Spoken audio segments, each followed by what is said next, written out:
Hello everyone.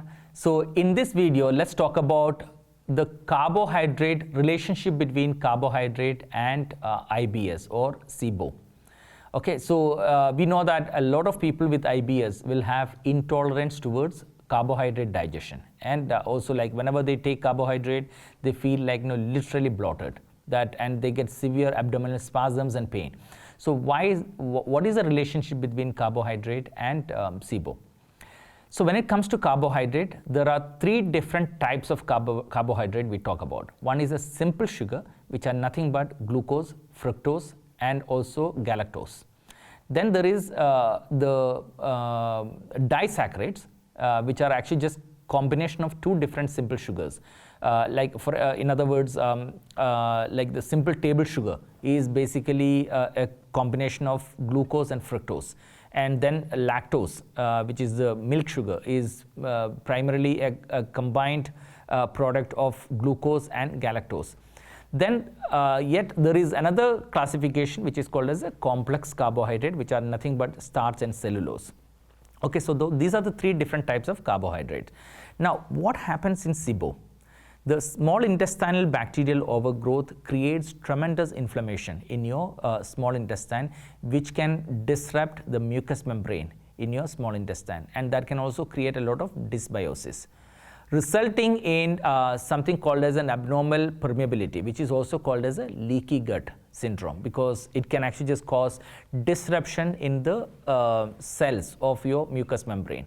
And that will lead into a situation called as leaky gut, which can result in abnormal or absorption of toxic materials through the opening, through the pores, which means like they are directly absorbed into your bloodstream. And plus the proper nutrients absorption will be compromised as well.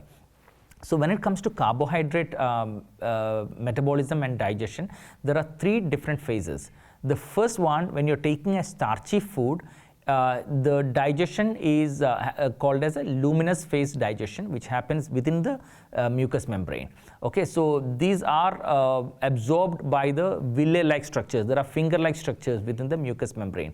So these structures has something called as a glycocalyx, which is nothing but these are the protein covering of your villi, which contains enzymes, which is what promote the absorption of carbohydrate. So when you are consuming starch, the starch is broken down into disaccharides, which are basically lactose, maltose, and also sucrose. So sucrose, lactose, and maltose are derived from starch, and these are to be broken down, and this phase of digestion is called as a membranous phase digestion, because these disaccharides are to be further split down into simple sugars, and that is what your body can absorb.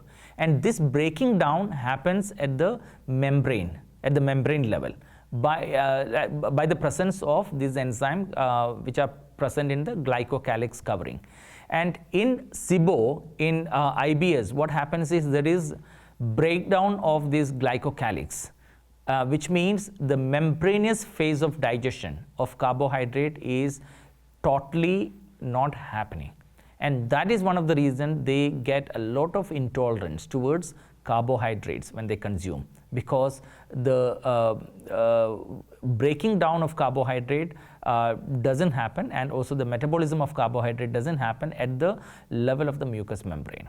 Yeah, so which is one of the reasons, like we need to be really having a low carb diet when it comes to treatment of IBS, which is extremely important, because there are two different things we say, like one is the low carb diet, and also we talk about something called as a low FODMAP diet, which is nothing but FODMAP stands for fermentable oligo-di-monosaccharides and polyols. So we need to be consuming a diet which are very, very low in all these different food nutrients, right?